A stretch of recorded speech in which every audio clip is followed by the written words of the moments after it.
নমস্কার, সকলকে স্বাগত জানাই আজকের বিশেষ অনুষ্ঠান। এর আগে আমরা 2024 সালের রাশিফল নিয়ে একটি বিস্তারিত ভিডিও কিন্তু আপলোড করেছি, আলোচনা করেছি।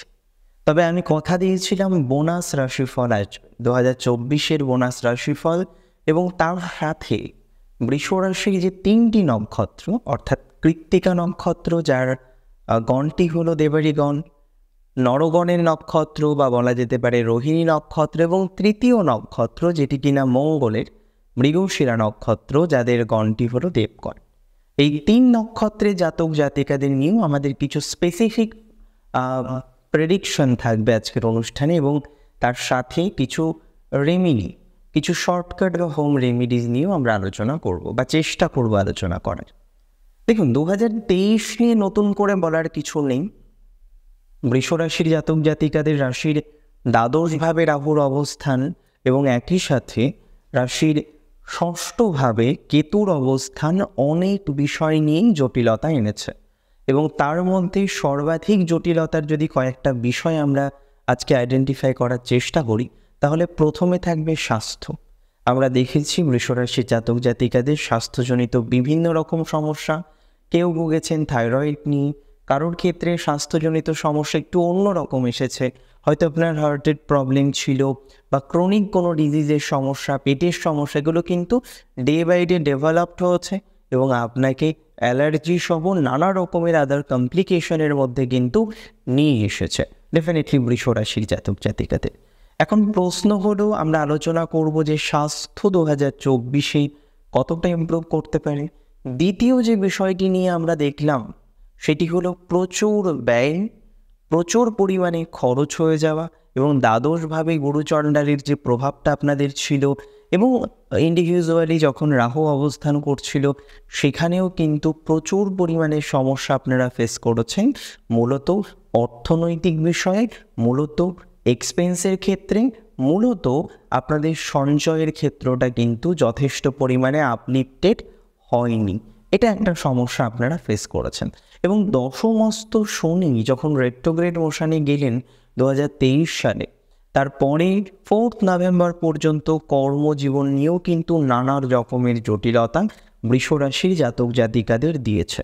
এবং সব থেকে যেটা বেদনাদায়ক বা সব থেকে যেটা সমস্যা প্রবণ, সেটি হলো কর্মজীবনের স্থায়িত্বের ক্ষেত্রে একটা বাধা বৃষ রাশিরা ফেস করেছেন। অনেকে আছেন বৃষ রাশির, তারা টেকনিক্যাল লাইনে যুক্ত রয়েছেন, টেকনিক্যাল যে কোনো বিষয়ের সাথে অ্যাটাচড রয়েছেন, কিন্তু আলটিমেটলি গিয়ে দেখা গেল যে আপনার যে কোম্পানিতে আপনি দীর্ঘদিন চাকরি করেন বা হয়তো পরিবর্তন করে একটি কোম্পানিতে আপনি এসেছেন, কিন্তু বর্তমান পরিস্থিতিতে সেই জায়গাটি থেকেও কিন্তু আপনি খুব একটা ভালো ফলাফল পাচ্ছেন না। এটি একটা বড় সমস্যা বৃষ রাশির। আমার মনে হয় এই জায়গাটি নিয়েও আমরা কথা বলবো। তাহলে সর্বোপরি profession, personal life, health, finance, এই বিষয়গুলো নিয়ে কিন্তু বৃষ রাশির জাতক জাতিকাদের বেশি ভুগতে হচ্ছে। বাকি বিষয়গুলো নিয়ে যে ভোগেননি, একেবারে সব ঠিকঠাক ছিল তা তো নয়। সম্পর্ক নিয়েও কিন্তু নানা রকমের জটিলতা আপনাদের জীবনকালে এসেছিল। এখন যদি প্রশ্ন আসে যে 2023-এ শুনেছি, আগেও অনেক ভিডিও আলোচনা করেছি আমি, সেগুলো হয়তো আপনি দেখেছেন, তাহলে 2024-এ কি আদতেও আমরা একটু পজিটিভিটি আশা করতে পারি? 2024-এর এক্সট্রা প্রেডিকশানগুলোই বাকি। দেখুন, প্রথমে আমি একটু শর্টকাটে আপনাদের কয়েকটি বিষয় বলে দিয়ে আমরা এক্সট্রা প্রেডিকশান এবং নাক্ষত্রিক প্রেডিকশানে প্রবেশ করব। প্রফেশনাল লাইফের ক্ষেত্রে 2023-এর তুলনায় 2024 কিন্তু কিছুটা বেটার। অন্তত যেভাবে আপনার প্রফেশনাল ডিস্টারবেন্স হচ্ছে, যেভাবে আপনার চাকরি জীবনে সমস্যা হয়েছে, অনেকের চাকরি চলে গেছে, দীর্ঘদিন ধরে বেকারত্বের জ্বালা ভোগ করেছেন, এবং যেটি কোনোভাবে যাওয়ার কথা ছিল না, কারণ একটা ফিক্সড জব বা একটা কোম্পানিতে আপনি হয়তো দীর্ঘদিন আছেন, আপনার যে পজিশনটা সেটা হয়তো একটু হায়ার লেভেলের পজিশন, এবং সেখানে যখন একটা সমস্যা এসেছে, আমরা কিন্তু একটা জিনিস দেখি যে যখন এই ধরনের একটা সমকালীন সমস্যা আমাদের জীবনচক্রে আসে, তখন গিয়ে যে জায়গাটা তৈরি হয়, তখন গিয়ে যে সমস্যাটা তৈরি হয়, সেটি হচ্ছে জব চলে যাওয়া। এবং জব চলে যাওয়ার পর যারা একটু হায়ার পজিশনে থাকেন, যেহেতু হায়ার পজিশনের ভ্যাকান্সিটা তুলনামূলকভাবে কম হয়, এদের নতুন জব পেতে গিয়েও কিন্তু নানা রকম প্রতিবন্ধকতার মধ্যে পড়তে হয়। সেটা কিন্তু বৃষরাশির জাতক জাতিকাদের হয়েছে বা হচ্ছে, এবং অনেকেই বাড়ি নিয়ে, গৃহ নিয়ে নতুন নতুন জটিলতার মধ্যে পড়ছে। আপনি হয়তো একটা জায়গায় রেন্টে আছেন, বা আপনি হয়তো আপনার অফিস কোয়ার্টারে থাকেন, কিন্তু কোথাও যেন গিয়ে আপনি খুব বুঝতেই পারছেন না যে আদতেও এই জায়গায় কি আপনি নেক্সট ইয়ার থাকতে পারবেন, না আপনার বদলির কোনো সম্ভাবনা আছে, না এখান থেকে আপনার বাসস্থান পরিবর্তনের কোনো সংযোগ আছে কিনা। দেখুন, জ্যোতিষশাস্ত্র অনুসারে যেহেতু দেবগুরু বৃহস্পতি আপনার রাশিতে প্রবেশ করবে 2024 সালের এপ্রিল মাসের পরে, সেখানে কিন্তু এই কথাটি আমরা নিশ্চিতভাবেই বলতে পারি বা বলার চেষ্টা করতে পারি যে বৃষরাশির জাতক জাতিকাদের পরিবর্তনের জায়গা আছে। বৃষরাশির জাতক জাতিকাদের অনেকেরই আমরা দেখব বাসস্থান পরিবর্তন হবে, অনেকের ক্ষেত্রে আমরা দেখব যে চাকুরির স্থান পরিবর্তনের সংযোগ, সেটা কিন্তু এপ্রিল 2024 পর থেকে 9ই অক্টোবর 2024 মধ্যে সংঘটিত হবে। একই সময়ে পরিবর্তন আমরা এক্সপেক্ট করতে পারি, এবং সেটি কিন্তু হওয়ার পসিবিলিটিস অনেকটাই বেশি। যাদের বার্থ চার্ট পারমিট করছে তাদের ক্ষেত্রে নিশ্চিতভাবে ইভেন্টটি সংঘটিত হবে। অনেক সময় দেখা যায় যে কোনো ইভেন্ট, ধরুন একটা দশা আপনার চলছে 2022 শেষ থেকে 2025 মার্চ মাস পর্যন্ত। এবার আপনার প্রশ্ন যে এই দশার মধ্যে পরিবর্তন বার্থ চার্টে বুঝতে পারছি, কিন্তু পরিবর্তনটা হবে কখন? যদি আপনার রাশিটা হয়ে থাকে বৃষ, এই সময়ে যেহেতু ট্রানজিট আপনার ম্যাচ করছে, তাহলে এই সময় গিয়ে আমরা এক্সপেক্ট করতে পারি পরিবর্তনের জায়গাটা আসবে। অনেকেই ব্যবসার সাথে যুক্ত রয়েছেন, তবে বৃষ রাশির ক্ষেত্রে একটা কথা বলতে আমার কোনো দ্বিধা নেই যে আপনি যে লাইনটা নিয়ে এগোচ্ছেন, আমি জানি না কতবার আপনি বিষয়টি নিয়ে ভেবেছেন বা আদতেও ভেবেছেন কিনা, আমার কিন্তু মনে হয় এই লাইনটা বিশেষ সুবিধাজনক নয়। আপনি একটা ভুল পথে হয়তো আপাতত হাঁটছেন বা ভুল লাইনে হাঁটছেন।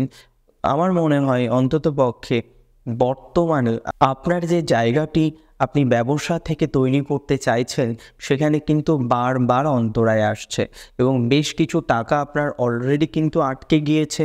সেই টাকাটা নিয়েও আপনি চিন্তিত, আপনি বুঝতে পারছেন না আদতেও সেই টাকাটা কি আবার পাওয়া যাবে কিনা, বা সেই টাকাটা প্রাপ্তির মতো কোনো অবকাশের জায়গা তৈরি হবে কিনা। দেখুন, আমি বলবো সেটা কিন্তু তৈরি হবে। আমার মনে হয় সেই জায়গাটির প্রভূত পরিমাণের সম্ভাবনা লক্ষ্য করতে পারছি। রাশি বা লগ্ন যদি আপনার হয়ে থাকে বৃষ, বা বৃষ রাশি যদি আপনার হয়ে থাকে, অন্তত এটুকু জানুন 2024 এই যে প্রবলেমটা, এই যে টাকা আটকে আছে, টাকা ফেসে আছে, ভুল বিনিয়োগ করেছেন, তার ফলে একটা অশান্তির মধ্যে পড়ে গিয়েছেন, বহু হয়েছে। আমি বৃষরাশির কয়েকজনের লিস্ট দিয়ে দিতে পারি, বা কয়েকশো মানুষের লিস্ট দিয়ে দিতে পারি যারা কী করেছেন 2023 ভুল বুঝে বা ভুল প্রলোভনে পা দিয়ে তারা কিন্তু অর্থ নষ্ট করেছেন, অর্থ বিনিয়োগ করেছেন, এবং সেই অর্থটা কিন্তু এই মুহূর্তে আসছে না। সেই অর্থটা কিন্তু আপনি এই মুহূর্তে দাঁড়িয়ে নিতে পারছেন না, এমন একটা সমস্যার জায়গা কিন্তু বর্তমানে তৈরি হয়েছে। তবে আমি মনে করি আপনার রাশিচক্র পটের যে অবস্থানটা বর্তমানে লক্ষ্য করতে পারছি বা ফেস করতে পারছি, সেখানে কিন্তু এই ধরনের বিষয় থেকে বেরিয়ে আসার মতো একটা অবকাশ 2024 সাল এপ্রিলের পর থেকে বৃষরাশির জাতক জাতিকাদের প্রদান করবে। রাহু একাদশভাবে অবস্থান করছে। একটা কথা মনে রাখবেন, একাদশস্থ রাহু, ইভেন একাদশভাবে অবস্থানকারী যে কোনো গ্রহ শুভ ফল প্রদান করে ট্রানজিটে। যদি বার্থ চার্টে আপনার রাহু স্ট্রং হয়, সেক্ষেত্রে একাদশস্থ রাহু কিন্তু নতুন নতুন অনেক সুযোগ আসবে, অনেক টাকা নষ্ট হচ্ছে সেই টাকা রিকভার করার মতো কিছু অবকাশের জায়গাও পাবেন। এখন যদি আপনি বলেন, দাদা আমি 2023 লটারি কেটেছি, লটারিতে অনেক ইনভেস্ট হয়ে গেছে, সেটা কি ফেরত আসতে পারে? দেখুন, লটারি কাটার জন্য শুধুমাত্র একটি গ্রহের অবস্থান এর উপরে গুরুত্ব দিলে কিন্তু হবে না।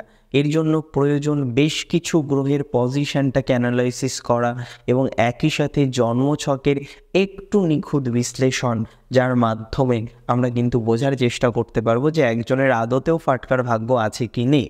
তবে এটুকু অন্তত আপনাদেরকে আমি বলতে পারি, বা বলতে পারেন কথাই দিতে পারি, যে 2024 অনেকেরই আর্থিক সমস্যা থেকে বেরিয়ে আসার মতো অবকাশ থাকছে, যেটি রাশি চক্রপট কিন্তু শো করছে। বেশ সমস্যা হয়েছে সিনিয়র সিটিজেনদের, বিশেষ করে লাইবিলিটি দেখবেন এখন বেড়ে গেছে। আগে লাইবিলিটি ছিল, সন্তান মানুষ করেছেন, তাদের বিবাহ দিয়েছেন, কিন্তু এমন কিছু ইনসিডেন্ট তৈরি হচ্ছে ইদানিং যে আপনি বুঝতে পাচ্ছেন যে আপনার লাইবিলিটিগুলো ধীরে ধীরে ইনক্রিজ করছে, বা আপনি বুঝতে পাচ্ছেন আপনার লাইবিলিটি বাড়ছে।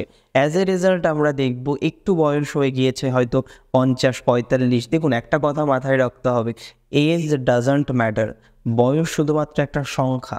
তো সেখানে দাঁড়িয়ে আজকে আপনার 45 বছর বা 50 বছর বয়স, আপনি ভাবছেন যে এবার হয়তো আমাকে ভিআরএস নিয়ে নিতে হবে, আপনি ভাবছেন এবার হয়তো আর আমি কাজ করতে পারবো না, আর হয়তো আপনার কর্মজীবন নেই। এই ধরনের বিষয়বস্তু বা এই ধরনের দুশ্চিন্তা যাদেরকে প্রচুর পরিমাণে গ্রাস করেছে, আমি বলবো সেই জায়গা থেকে বেরিয়ে আসার মতো অবকাশ সেটি কিন্তু থাকছে, এবং এখানে কিন্তু অন্ততপক্ষে এই দুশ্চিন্তাটা কিছুটা কমবে। এবং আমার মনে হয় নতুন কিছু কোর্স করা, নতুন কিছু বিষয় শেখা, এবং সেই বিষয়টি শিখে নতুন একটা প্রফেশনের অ্যাটাচমেন্টের জায়গা, সেটা কিন্তু নিশ্চিন্তে উইদাউট এনি ডাউট বৃষরাশির জাতক জাতিকারা শুরু করতে পারবেন। বৃষরাশির জাতক জাতিকারা এগুলোকে কন্টিনিউ করতে পারবেন বলেই আমি মনে করছি। এর পরের যে বিষয়টি বৃষরাশির জাতক জাতিকাদের জন্য আমি বলতে চাইব, সেটা হলো পারিবারিক জীবন। দেখুন, পারিবারিক জীবনে যে অশান্তি আসেনি তা নয়, যেহেতু চতুর্থ ভাবের অধিপতি আমরা বেশ কিছু প্লেসমেন্ট দেখলাম, এবং 4th হাউসে রাহুর 5th অ্যাসপেক্ট থাকার কারণে পারিবারিক জীবন নিয়েও নানা রকমের অশান্তি কিন্তু সহ্য করতে হয়েছে। কাদেরকে সহ্য করতে হয়েছে?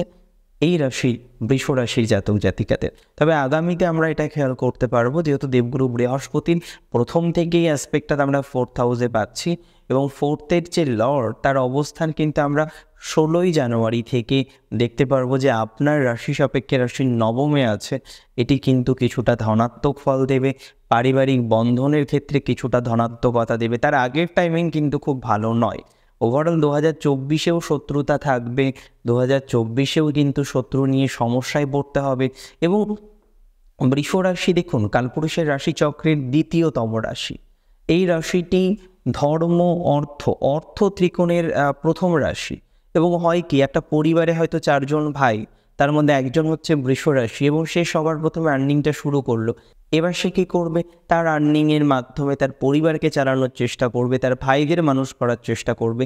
কিন্তু একটা সার্টেন টাইমের পরে গিয়ে সেই সবার থেকে বিতাড়িত হবে, তাকেই সব থেকে বেশি কথা শুনতে হবে, বা তাকেই অপরাধী একটা ফিলিংস সেটা কিন্তু তার ক্ষেত্রে তৈরি হবে। এটা কিন্তু আমি দেখেছি বৃষ রাশির ক্ষেত্রে হয়। এবং মূলত বৃষ রাশির ক্ষেত্রে যে জায়গাটা তৈরি হয়ে যায়, যে উপকার করার পর সেই মানুষগুলো যেন চিনতেই পারে না, উপকার করার পর সেই মানুষগুলো হয়তো টাচেই থাকতে চায় না, এই জায়গাটা কিন্তু নিয়ে বৃষ রাশি খুব সমস্যায় থাকে, খুব জটিলতার মধ্যে থাকে। আমি একটা কথা পরিষ্কার পরিচ্ছন্নভাবে আপনাদের বলছি, 2024 কেন 2050-এ গিয়েও এই বিষয়টা আমরা পার্মানেন্ট সলিউশন পাবো না। কিন্তু যেটা খুব ইম্পর্টেন্ট, 2024-এ অন্তত পক্ষে কিছু শত্রুর জায়গা আপনার হ্রাসপ্রাপ্ত হবে, কিছু পজিটিভিটি আমরা লক্ষ্য করতে পারছি। দেখুন, একজনের তো সব দিক থেকে পজিটিভিটি আসবে না। বছরের 12টা মাসে কি সবার ভালো যায়?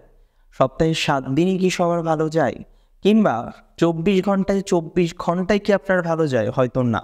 কোথাও গিয়ে দেখা যায় আমরা অ্যাভারেজটাকে ধরি, দিনের মধ্যে ম্যাক্সিমাম টাইম ভালো, তার মানে এটা ভালো দিন, দিনের মধ্যে ম্যাক্সিমাম টাইম খারাপ, মানে এটা খারাপ দিন। তো এই যে সেন্সটা, সেক্ষেত্রে আমি বলবো 2024-এর ম্যাক্সিমাম টাইমিংটা আপনাদের জন্য ভালো যাচ্ছে। বোনাসের মধ্যে আমি কিছু প্রফেশন নিয়ে স্পেশালি আলোচনা করতে চাই, যার মধ্যে আমি রাখবো সেল প্রফেশনকে লিস্টের প্রথমে। যারা মানি marketing, product marketing, digital marketing, digital creation, যে কোনো ধরনের ডিলারশিপের সাথে, কমিশন বেসড ওয়ার্কের সাথে যুক্ত রয়েছেন, যে কোনো ধরনের মেকআপ আর্টিস্ট হিসেবে কাজ করছেন, ফ্যাশন ডিজাইনার হিসেবে কাজ করছেন, মেকআপ স্কুল চালান, যে কোনো পার্লারের সাথে যুক্ত রয়েছেন, যে কোনো ধরনের নতুন মেডিকেল সেট আপ করেছেন, বা আপনি সদ্য ডক্টরি পরীক্ষা পাশ করেছেন, বা আপনি যুক্ত রয়েছেন মেডিকেল সেক্টরে, বা যে কোনো ধরনের মেডিকেল রিলেটেড বিষয়ের সাথে অ্যাটাচ রয়েছেন, তাদের ক্ষেত্রে কিন্তু ধনাত্মকতা 2024-এ থাকবে। তবে একটা সার্টেন টাইমের পর। কবে থেকে থাকবে আমি বলে দিই, এপ্রিলের পর থেকে। তার আগে যে নেগেটিভিটি আছে, তার আগে যে কোনো সাকসেস নেই, তার আগে যে কোনো রকম সফলতা পাওয়া যাবে না, বিষয়টি তেমন নয়। তবে যেটা আমি প্রথমেও বললাম, যে দেখুন, সব মাস ভালো যায় না, এপ্রিল পর্যন্ত মধ্যম প্রকৃতির যাবে, অন্তত সেলফ প্রফেশনের ক্ষেত্রে নেগেটিভ নয়, কিছু কিছু ক্ষেত্রে আমরা পজিটিভিটিও পাবো। বাট আমি পার্টিকুলার কিছু ইভেন্ট আজকে বলে দিলাম, কিছু প্রফেশনাল বিষয় নিয়ে আমি আলোচনা করলাম, তাদের ক্ষেত্রে কিন্তু এই বিষয়টি প্রযোজ্য হবে। আমি প্রত্যেক বৃষরাশির জাতক জাতিকাদের বলবো প্রফেশনাল লাইফটাকে ঠিক রাখতে হবে, এবং তার জন্য দুটো কাজ আপনারা অবশ্যই করবেন। বিষ্ণু সহস্রনাম জপ প্রত্যহ কিন্তু এটা করার চেষ্টা করবেন, এবং তার সাথে চেষ্টা করবেন রুদ্র জপ করা। রুদ্র নাম জপ করতে পারে বা মহাদেবের রুদ্রা অভিষেক করতে পারেন, এটি কিন্তু আপনাদের জন্য শুভ ফল কিছুটা এনে দিতে পারে। এবং তার সাথে আমি একটা কথা বলে রাখি, দেখুন বৃষরাশির 3টি নক্ষত্র নিয়ে আমি বলেছিলাম কথা বলবো। প্রথম নক্ষত্র হচ্ছে কৃত্তিকা। কৃত্তিকা নক্ষত্র রবির নক্ষত্র, আর কৃত্তিকা শব্দটি এসছে কত্তরি থেকে। কথাটা শুনেই বুঝতে পারছেন যে এদের কথাবার্তা, এদের চালচলন ইত্যাদি যেন কাটতে কাটতে চায়। এই কৃত্তিকা নক্ষত্রে জাতক জাতিকাদের লক্ষ্য করা যায় প্রচুর শত্রু তৈরি হয়ে যায়, কারণ এরা যেভাবে কথা বলে, এদের ফাইন্যান্সিয়াল ক্রাঞ্চও একটা টাইমে আসে। তবে এরা এথিক্যাল, এরা কখনোই কারোর কাছে মাথা নিচু করে দান গ্রহণ করতে, সাহায্য গ্রহণ করতে চায় না, এদের এটা অভ্যাসের মধ্যে পড়ে না। তবে পরিস্থিতি মানুষকে অনেক কিছু শিখিয়ে দেয়। বর্তমানে কৃত্তিকার যে হাল বা কৃত্তিকার যে অবস্থা, সেটা খুব নেগেটিভ আমি অন্তত মনে করছি না। তবে হ্যাঁ, প্রচুর ঝড়ঝাপটা আমরা 2023-এ পেয়েছি, ইভেন 22 এপ্রিলের পর থেকে কৃত্তিকার ক্ষেত্রেও কিন্তু এসেছে, এটা নিয়ে কোনো সন্দেহ নেই। কৃত্তিকার পারিবারিক জীবনটা ডিস্টার্ব হয়েছে, কৃত্তিকাকে বদনাম হতে হয়েছে, এবং বিশেষত কৃত্তিকা নক্ষত্রের জাতক জাতিকাদের সন্তান ভাগ্য নিয়ে খুব ডিস্টারবেন্স এসেছে। সন্তানের ভুল বোঝা, কনসিভ হওয়া নিয়ে প্রবলেম, যে সমস্ত মায়েদের কনসিভ হওয়া নিয়ে সমস্যা চলছে, আপনারা যেটা করবেন প্রতিদিন আদ্যা স্তোত্রম পাঠ করবে। পাঠের কিছু নির্দিষ্ট বিধি আছে, তবে শুরু করুন বিষয়টা, আমার মনে হয় কিছুটা ধনাত্মক ফলাফল কিন্তু আসবে। কৃত্তিকা নক্ষত্রের ওভারঅল প্রফেশনাল লাইফ খুব নেগেটিভ বুঝলাম না, আমার মনে হলো কৃত্তিকার প্রফেশনাল লাইফের ক্ষেত্রে কিছুটা ধনাত্মকতা আমরা দেখতে পারবো, কিছুটা অ্যাচিভমেন্টের জায়গা কিন্তু আমরা লক্ষ্য করতে পারবো। মূল সমস্যা যেটা কৃত্তিকা নক্ষত্রের আছে, সেটা হলো আপনাদের পারিবারিক ক্ষেত্রে ভুল বোঝাবুঝি। দেখুন, কে কী ভাবলো সেটা নিয়ে কি কৃত্তিকা খুব বেশি চিন্তিত নয়, কিন্তু নিজের মানুষগুলো যখন কৃত্তিকাকে রং জাজমেন্ট করে, রং ডায়াগনোসিস করে, সেটা কিন্তু কৃত্তিকার ক্ষেত্রে যথেষ্ট বেদনাদায়ক। এবং বর্তমানে এরকম একটা সিনারিও কিন্তু কৃত্তিকার চলছে যে আপনার ভালোবাসার মানুষ, আপনার কাছের মানুষ, সে কিন্তু আপনাকে রং জাজ করছে, যেটা আপনার কাছে কষ্টদায়ক, যেটা আপনার কাছে সমস্যাপ্রবণ। তো আমার ব্যক্তিগত স্তরে মনে হয় কৃত্তিকা নক্ষত্রে জাতক জাতিকাদের এই বিষয়টিকে কিছুটা রেকটিফাই করা যাবে, এবং যেমনভাবে রাশিচক্র চলছে, যেমনভাবে সঞ্চারগুলো হতে থাকছে, আমার মনে হয় কৃত্তিকার ক্ষেত্রে এই সঞ্চার শুভ ফল প্রদান করবে। কৃত্তিকার ক্ষেত্রে এই সঞ্চার ধনাত্মক হবে বলেই আমি মনে করছি। এর পরের একটি বিষয় আমার মনে হয় এটা আপনাদেরকে অবশ্যই বলতে হবে, সেটি হলো কৃত্তিকার মূলত সম্পর্কের যে মানুষটির সাথে ডিস্টার্ব হয়ে গেছে, আমি এই মুহূর্তেও আপনাদেরকে আশা ভঙ্গ করতে বলবো না, কারণ এখনও যে আশা নেই তা নয়। প্রথম 4 মাসে দেখুন একটু ধনাত্মকতা বাড়বে বলে আমার মনে হচ্ছে। এর পরের যে নক্ষত্রটি সেটি হলো রোহিণী নক্ষত্র। আর রোহিণী নক্ষত্র চন্দ্রের নক্ষত্র, নরগণের নক্ষত্র, প্রচুর ইমোশনাল। তবে এরা সবসময় ইমোশনালটাকে প্রকাশ করে না, এরা ধরতে পারে, বুঝতে পারে একজন মানুষ কি ভাবনা নিয়ে তার সাথে কথা বলছে, তার মোটিভটা কি, সেটা কিন্তু কেউ বুঝুক আর না বুঝুক রোহিণী ঠিক বুঝে যায়। তো রোহিণী নক্ষত্রে জাতক জাতিকাদের এমনিতে সারা জীবনে সম্পর্ক, ভালোবাসা, স্নেহ, প্রীতি ইত্যাদি বিষয় নিয়ে কষ্ট পেতে হয়। বর্তমানেও যে রোহিণী এই জায়গাটা পাচ্ছে না সেটা কিন্তু নয়, তবে আমি ব্যক্তিগতভাবে মনে করছি রোহিণী নক্ষত্রে জাতক জাতিকাদের ক্ষেত্রে অন্ততপক্ষে আমরা সম্পর্কের ক্ষেত্রে এবং পার্সোনাল লাইফের ক্ষেত্রে কিছুটা ধনাত্মকতা এক্সপেক্ট করতে পারি। রোহিণী নক্ষত্রের প্রত্যেক জাতক জাতিকাদের আমি বলবো নিত্য মানে প্রতিদিন আপনারা যেটা করতে পারেন সেটি হলো বিষ্ণু সহস্রনাম জপ করা, এবং দ্বিতীয়ত অবশ্যই মহামৃত্যুঞ্জয় মন্ত্রটা জপ করুন, কারণ অনেক রোহিণীর হেলথ রিলেটেড কিছু প্রবলেমের জায়গা কিন্তু ফেস হচ্ছে। আমি পরবর্তীকালে প্রত্যেকটি রাশিভিত্তিক এবং নক্ষত্র ভিত্তিক, দেখুন আপনারা অনেকেই আমি দেখেছি প্রতিদিন বা সপ্তাহে নির্দিষ্ট কোনো দিন কিছু কিছু স্পিরিচুয়াল পারফরমেন্সগুলো করেন। অনেকে সঠিকভাবে করেন, অনেকের হয়তো পদ্ধতি ঠিক নয় কিন্তু ভক্তি আছে অপার। তো এক্ষেত্রে আমি আপনাদের সাথে শেয়ার করব, খুব তাড়াতাড়ি একটা সিরিজ আমি আনবো যে কোন রাশির জাতক জাতিকাদের কোন কোন মন্ত্রগুলো জপ করলে কিছুটা শুভ ফল আশা করা যেতে পারে বা সাধারণত শুভ ফল আসে। এটা অবশ্যই আমি খুব তাড়াতাড়ি আমার ইউটিউব চ্যানেলে আপলোড করব। এবং বর্তমানে রোহিণীর ক্ষেত্রে আমি একটা পরামর্শ দিলাম, দুটো পরামর্শ দিলাম অ্যাকচুয়ালি, এবং যাদের দাম্পত্য জীবনে প্রভূত পরিমাণে সমস্যা হচ্ছে, ফিল করছেন, ফেস করছেন, বগলামুখী মায়ের মন্ত্র জপ করুন। অবশ্যই এই মন্ত্রটি কিন্তু জপ করার আগে, যেহেতু এখানে বীজ মন্ত্র আছে, গুরুর অনুমতি নিয়ে তারপরে জপ করবেন, সেটা কিন্তু শুভ ফল দেবে। এবং রোহিণীর ক্ষেত্রে আমরা কি দেখলাম, ভুল সম্পর্কে জড়িয়ে যাওয়া, বাবা মার পছন্দ নেই, আপনি সম্পর্কে জড়িয়ে গেছেন, এখন প্রবলেম হচ্ছে, বা যে মানুষটিকে যেভাবে আপনি চিনেছিলেন আজকে এতদিন পর গিয়ে আপনি দেখছেন যে মানুষটিই নেই, যে মানুষটির যে কোয়ালিটির জন্য আজকে আপনি তার প্রতি আকৃষ্ট হয়েছিলেন, সম্পর্কে গিয়েছিলেন, এখন কি দেখলেন যে সেই বিষয়টাই অ্যাকচুয়ালি ফেক ছিল। তো এই যে ফিলিংসটা রোহিণীর ক্ষেত্রে বর্তমানে আছে, আমার মনে হয় এটা কিছুটা মডিফাই হবে, কিছুটা মডিফাই হওয়ার মতো অবকাশ অন্ততপক্ষে রোহিণীর দেখছি। রোহিণী যারা বিদেশে আছেন তাদের শুভ সমন্বয়, হায়ার এডুকেশনে আছেন রোহিণী, অনেকে একটু উচ্চশিক্ষার সাথে যুক্ত রয়েছেন, তাদের ক্ষেত্রে ধনাত্মকতা দেখতে পাচ্ছি। রোহিণীর আসবাবপত্রের বিজনেস কিন্তু ভালো যাবে। তবে রোহিণী নক্ষত্রের জাতক জাতিকাদের যাদের পায়ের কোনো সমস্যা আছে, হাড়ের কোনো ব্যথার জায়গা আছে, যেটা 2023 আপনাকে খুব ভুগিয়েছে, সেটা কিন্তু কমাবে। তবে যারা কনসালটেশন প্রদান করেন, যে কোনো কনসালটেন্সি ইত্যাদি রিলেটেড ম্যাটারের সাথে কানেক্টেড রয়েছেন, তাদের ক্ষেত্রে পজিটিভ। রোহিণীর একটা ভালো বন্ধু চাই, যার সাথে আপনি সব কিছু শেয়ার করতে পারবেন, কারণ এটা না হলে রোহিণী কিন্তু ধীরে ধীরে আরও মানসিক বিকারগ্রস্ত হয়ে যায়। তাহলে আপনার যে আছে তার সাথেই বন্ধুত্ব তৈরি করুন এবং তার সাথে শেয়ার করার চেষ্টা করুন, কারণ এটা করতে হবে, তা না হলে কিন্তু প্রবলেম। এবং আপনিও জানেন আপনার সমস্ত সমস্যার কেন্দ্রবিন্দু কিন্তু ওই পার্টিকুলার ম্যাটারটা। আমরা নক্ষত্র যদি এর পরেরটা আলোচনা করি, সেটা মৃগশিরা, মঙ্গলের নক্ষত্র। দেখুন, মৃগশিরা নক্ষত্রে জাতক জাতিকাদের অধিপতি মঙ্গল হলো, এদের গণটা কিন্তু দেবগণ। এবং বৃষ রাশির মৃগশিরা নক্ষত্রের আমরা যদি চরণের বিন্যাস দেখি, তাহলে আমরা দেখব যে বৃষ রাশির মৃগশিরা নক্ষত্র তার অর্ধেক অংশ আমরা কিন্তু পাচ্ছি বৃষ রাশির ক্ষেত্রে। এই মৃগশিরা নক্ষত্রের জাতক জাতিকাদের ফাইন্যান্সের জায়গাটা খুব ইম্পর্টেন্ট। মাঙ্গলিক কাজকর্ম হতে চাইছে না, বিয়ে ঠিক হতে চাইছে না, ঠিক হওয়ার পর ভেঙে যাচ্ছে, পিতার কোনো একটা অ্যাক্টিভিটি আপনাকে খুব কষ্ট দিচ্ছে, এটা কিন্তু মৃগশিরা নক্ষত্রের জাতক জাতিকাদের ক্ষেত্রে থাকছে। এবং ইদানিং আপনি খেয়াল করেছেন আপনার কথাবার্তার ক্ষেত্রে কতটা চেঞ্জ। আগে আপনি যেভাবে কথা বলতেন এখন সেরকম বলতে পারছেন না। হ্যাঁ, রাগজেদ আপনার বরাবরই একটু আছে, এটা নিয়ে অস্বীকার করার কোনো জায়গা নেই। একটু তৎপরতা, একটু অধৈর্য ভাব কিছু কিছু সময় চলে আসে বটে, কিন্তু আপনি একটা কথা খেয়াল করুন, যে মানুষ আপনি আগে কাউকে কোনো রকম কটু কথা বলতেন না, আজকে কথায় কথায় আপনার মধ্যে কিন্তু সেই কটু প্রভাব বা কটু কথাটা চলে আসছে। এর পিছনে কি কোনো কারণ আছে? আমি বলবো অবশ্যই আছে, তা না হলে কেন হবে?